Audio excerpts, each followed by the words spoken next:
দিকে আসতেছে।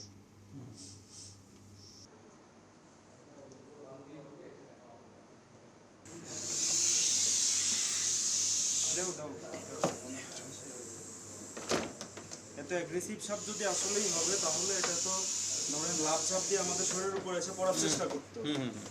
এটা এরকম না, এটা খুবই স্লো মুভিং একটা সাপ।